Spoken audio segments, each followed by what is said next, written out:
എമ്പുരാൻ സിനിമയുമായി ബന്ധപ്പെട്ട് പൃഥ്വിരാജിനെതിരെ RSSന്റെ മുഖപത്രമായ ഓർഗനൈസർ 2 തവണ ലേഖനം എഴുതി. സാധാരണഗതിയിൽ സംഭവിക്കുന്നതല്ല ഇത്. ആദ്യം പറഞ്ഞു ഈ പൃഥ്വിരാജ് എന്ന് പറയുന്നത് ഭീകരവാദത്തെയൊക്കെ വെള്ളപൂശുന്ന രീതിയിൽ പ്രവർത്തിക്കുന്നുണ്ട്. രണ്ടാമത് ഈ സേവ് ലക്ഷദ്വീപിൻ ക്യാമ്പയിനകത്തൊക്കെ നിറഞ്ഞ ആളാണെന്ന് പറയുന്നു. ഹനുമാൻ്റെ ഒരു പേരായ ബജ്രംഗ് ദളിനെ വില്ലൻ്റെ പേരിന് വേണ്ടിയിട്ട് ഉപയോഗിക്കുന്നു. അപ്പോൾ ഇങ്ങനെ ഓർഗനൈസർ ഒരു നിലപാടെടുക്കണമെങ്കിൽ ഒരു കാരണം കാണില്ലേ?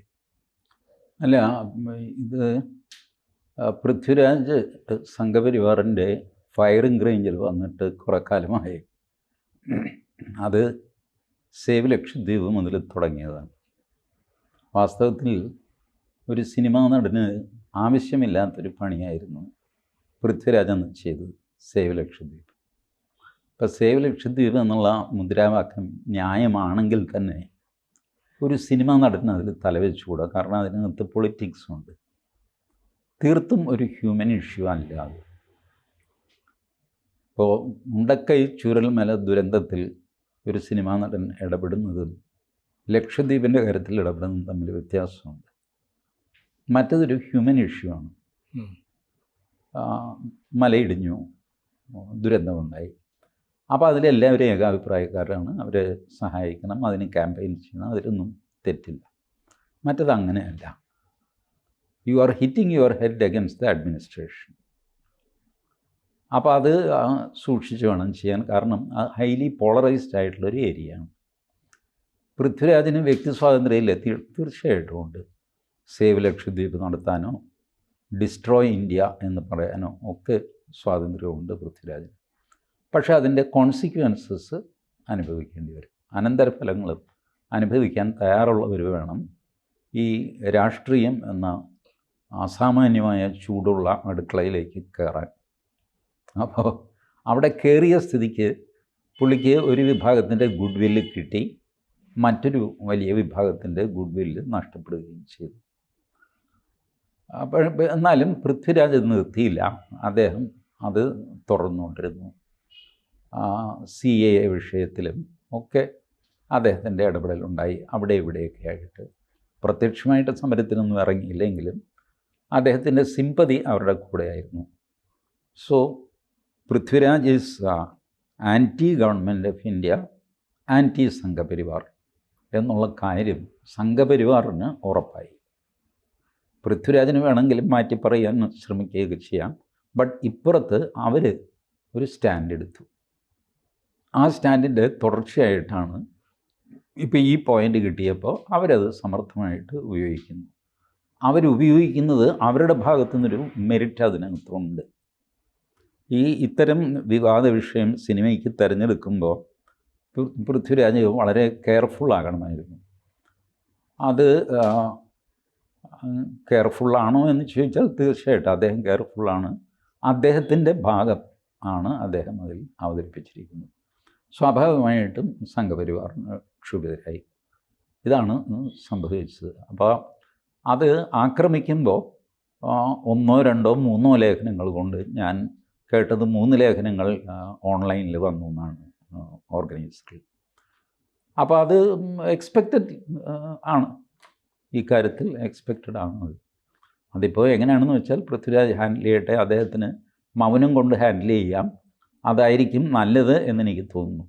മിണ്ടാതിരുന്ന് കഴിഞ്ഞാൽ കുറച്ച് ദിവസം കഴിയുമ്പോൾ ഇതങ്ങ് മെല്ലെ, മിണ്ടിക്കഴിഞ്ഞാൽ വീണ്ടും അപകടത്തിലേക്ക് പോകാനാണ് സാധ്യത.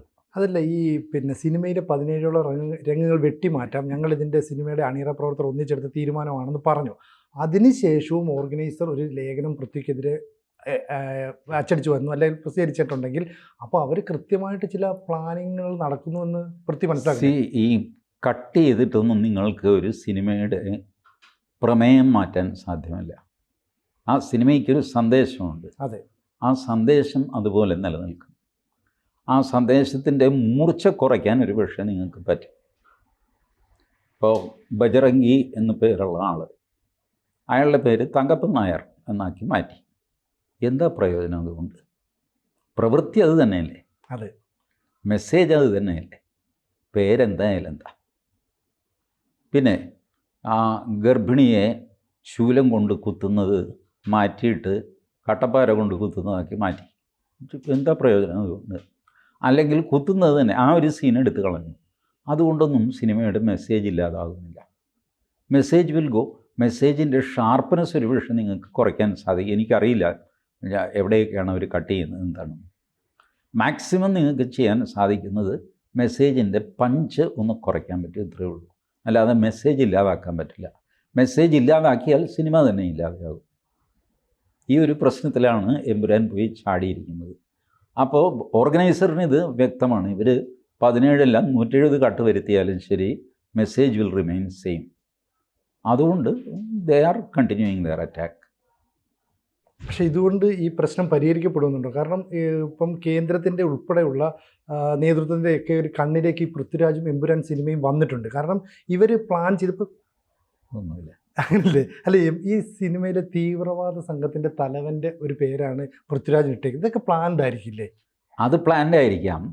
പക്ഷേ കേന്ദ്രത്തിൻ്റെ തലപ്പത്തുള്ളവർക്കൊന്നും ഇതൊന്നും അവർ മൈൻഡ് ചെയ്തിട്ടില്ല. അത് കുറച്ചൊരു അതിശയോക്തിയാണ്. അമിത്ഷാ വിളിച്ചു പറഞ്ഞു, മോദിയുടെ ഓഫീസിൽ നിന്ന് റിപ്പോർട്ട് ചോദിച്ചു. കാരണം ഇതിലും വലിയ വെടിക്കെട്ട് കണ്ടിട്ടാണ് അവരവിടെ ഇരിക്കുന്നത്. ഈ ഗുജറാത്ത് എന്നൊക്കെ പറഞ്ഞാൽ അതിൻ്റെ നടുക്കുന്ന് വന്നവരാണല്ലോ ഇത്. അതെ, ഗുജറാത്തിൽ സംഭവിച്ചത് എന്താ? അമിത്ഷായെ അറസ്റ്റ് ചെയ്തു ഒരു കേസിൽ, 3 മാസം തടവിലിട്ടു. പിന്നെ ജാമ്യം കൊടുത്തപ്പോൾ ഗുജറാത്തിൽ കയറി പോകരുതെന്ന് പറഞ്ഞിട്ട് ഇറക്കി വിട്ടു. ഇതൊക്കെ കഴിഞ്ഞിട്ടാണ് അമിത്ഷാ ആയത്. നരേന്ദ്രമോദിയുടെ കേസ് തീർന്നത് ഇപ്പോഴാണ് 2020. നരേന്ദ്രമോദിക്കെതിരെ ഗൂഢാലോചന കേസ് ഇപ്പോൾ ഈ 2020 തീർന്നത്. അപ്പം അതുകൊണ്ട് അവരുടെ അടുത്ത് ഇല്ലേ ഈ വെടിക്കെട്ടുകാരനെ ഉടുക്കുകൂട്ടി പേടിപ്പിക്കരുതെന്ന് പറയും. അവരുടെ അടുത്ത് കൊണ്ടുപോയി ഗുജറാത്ത് എന്നൊക്കെ പറഞ്ഞു കഴിഞ്ഞാൽ അവിടെ ഒന്നും ചിലവാകുന്നില്ല. അതുകൊണ്ട് അവരിത് കാര്യമായിട്ട് എടുത്തിട്ടില്ല. ഒരു പക്ഷേ അറിഞ്ഞു കാണും. ഈ IB റിപ്പോർട്ടൊക്കെ പോകില്ല, അതിൻ്റെ കൂട്ടത്തിൽ കേരളത്തിൽ ഇങ്ങനെ ഒരു പ്രശ്നം നടക്കുന്നുണ്ടെന്ന് അറിയിച്ചു കാണും. അതിൽ കവിഞ്ഞൊന്നുമില്ല. അല്ല, ഇപ്പോൾ ഈ ഭാരതത്തിൻ്റെ ഒരു ഭാഗമല്ല കേരളം, കേരളത്തിൽ ആവിഷ്കാര സ്വാതന്ത്ര്യമുണ്ട്, അതൊരു സിനിമയായി കണ്ടാൽ മതി എന്നൊക്കെ പറയുന്ന ആൾക്കാരുണ്ടായിരുന്നു. ഈ പിന്നെ TP ചന്ദ്രശേഖരനെ വെട്ടി, അതുപോലെ തന്നെ പുഴ മുതൽ പുഴ വരെ എന്ന് പറയുന്ന സിനിമ ഇറങ്ങി, ലെഫ്റ്റ് ആൻഡ് റൈറ്റ് എന്ന് പറയുന്ന സിനിമ ഇറങ്ങി. അപ്പോഴൊക്കെ കണ്ട ഒരു പ്രക്ഷോഭമുണ്ട്. ഇപ്പം കാശ്മീർ ഫയൽസ് ഇറങ്ങിയപ്പോൾ ഉൾപ്പെടെ അത്തരം കാര്യങ്ങളൊന്നും കേരളത്തിൽ നടന്നില്ല ഈ സിനിമയ്ക്കെതിരെ. പക്ഷേ എന്നിട്ടും ഈ സിനിമയിലെ പല ഭാഗങ്ങളും മാറ്റാൻ ഇതിൻ്റെ പിന്നണി പ്രവർത്തകർ അല്ല, അതിൻ്റെ ഈ സോഫ്റ്റ് പ്രഷറായിരുന്നു എമ്പുരാനെതിരെ. എമ്പുരാനെതിരെ ഒരു പ്രകടനം പോലും ഇന്നും നടന്നില്ല. കാശ്മീർ ഫയൽസിനെതിരെ പ്രകടനം നടന്നിരുന്നു. കാശ്മീർ ഫയൽസ് പ്രകടനം നടക്കും, സ്ക്രീൻ കീറും എന്നൊക്കെ ഭീഷണിപ്പെടുത്തിയിട്ട് ഒരുപാട് സ്ഥലത്ത് കാശ്മീർ ഫയൽസ് പ്രദർശിപ്പിച്ചില്ല. എറണാകുളത്തെ ഷെണൈസ് തിയേറ്റർ പ്രദർശിപ്പിക്കാൻ ഏറ്റു. പിന്നെ ഭീഷണി മൂലം പ്രദർശിപ്പിക്കില്ല എന്ന് പറഞ്ഞു. പിന്നെ കൗണ്ടർ പ്രഷർ വന്നു കഴിഞ്ഞപ്പോൾ പ്രദർശിപ്പിക്കാൻ തീരുമാനിച്ചു. ചുരുക്കി പറഞ്ഞ് ലാസ്റ്റ് മിനിറ്റിലാണ് ഷെണൈസ് തിയേറ്റർ കാശ്മീർ ഫയൽസ് കാണിക്കാൻ സമ്മതിക്കുന്നത്. അത്രയ്ക്ക് പേടിച്ചിരുന്നു അവർ. ഇതൊന്നും എമ്പുരാനിലുണ്ടായില്ല. എമ്പുരാൻ ഒരുപക്ഷെ ഹിസ്റ്ററിയിലെ ആദ്യത്തെ സിനിമയാണ് സോഷ്യൽ മീഡിയയിലെ ക്യാമ്പയിൻ കൊണ്ട് ആടി ഒലഞ്ഞ് അവസാനം കട്ട് ചെയ്യേണ്ടി വന്ന ആദ്യത്തെ സിനിമ എമ്പുരാനാണ്. അത് സംഘപരിവാറിൻ്റെ ഒരു വലിയ വിജയമായിട്ട് ഞാൻ കാണുന്നു.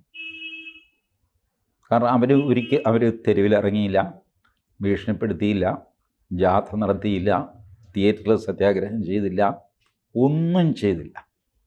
കംപ്ലീറ്റ് സോഷ്യൽ മീഡിയയിലെ ക്യാമ്പയിൻ. ഇപ്പോൾ സോഷ്യൽ മീഡിയയ്ക്ക് മെയിൻ സ്ട്രീം മീഡിയയേക്കാൾ അപ്പർ ഹാൻഡ് ഉണ്ട് എന്ന് സോഷ്യൽ മീഡിയ സംഘികൾ തെളിയിച്ചു. അതാണ് ഇതിൻ്റെ ഒരു പ്രത്യേകത. തീർത്തും ജനാധിപത്യ മാർഗങ്ങളിലൂടെ. അതിനകത്ത് ഓരോ ഓപ്ഷൻ കൂടെ അവർക്ക് ബാക്കിയുണ്ട്, അവരത് ചെയ്തിട്ടില്ല. ഈ സിനിമ നിരോധിക്കണം എന്ന് പറഞ്ഞിട്ട് ഹൈക്കോടതിയിൽ പോവാം, അതുപോലും അവർ ചെയ്തില്ല.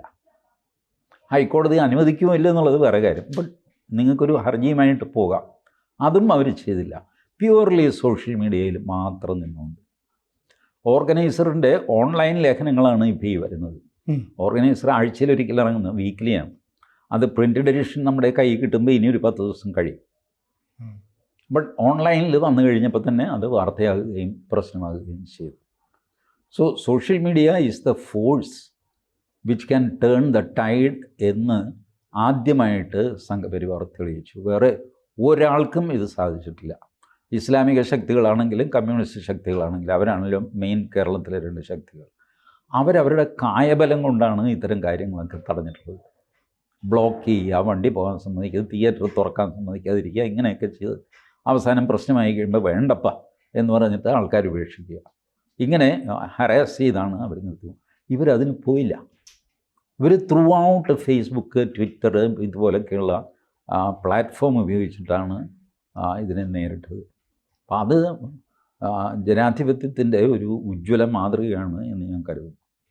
ശരിക്കും പറഞ്ഞാൽ കേരളത്തിൽ അങ്ങനെ നടക്കാൻ പറ്റും, അല്ലെങ്കിൽ ഇങ്ങനെ ഒരു സാധ്യത ഉണ്ട് എന്ന് ഒരിക്കൽ പോലും BJP അല്ലെങ്കിൽ ഹൈന്ദവ സംഘടനകളൊന്നും ഒരിക്കൽ പ്രതീക്ഷിച്ചിരുന്നില്ലല്ലോ.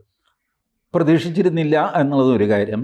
അതിനകത്ത് ഒരു പ്രശ്നം പറയാതിരിക്കാൻ വയ്യ. മോഹൻലാൽ ആയതുകൊണ്ടാണ് ഇങ്ങനൊരു പ്രതികരണം ഉണ്ടായത്. മോഹൻലാലും ഗോകുലം ഗോപാലനും ആയതുകൊണ്ട് മാത്രം. ഈ പണ്ടാരോ പറഞ്ഞിട്ടില്ലേ, ബ്രിട്ടീഷുകാരായതുകൊണ്ടാണ് ഈ സത്യാഗ്രഹ സമരത്തെയൊക്കെ വകവെച്ചത്, ഹിറ്റ്ലറായിരുന്നെങ്കിൽ പോടാപ്പില്ല എന്ന് പറഞ്ഞാൽ ചുമ്മാ വെടിവെച്ച് തീർക്കടാ എന്ന് പറയുന്ന പോലെ ഇവരായതുകൊണ്ട് ഇവർക്കും ഒരു ജനാധിപത്യ ബോധമുണ്ട്. മോഹൻലാലിനും ഉള്ളിൽ ഒരു നന്മയുണ്ട് എന്ന് ഞാൻ കരുതുന്നു.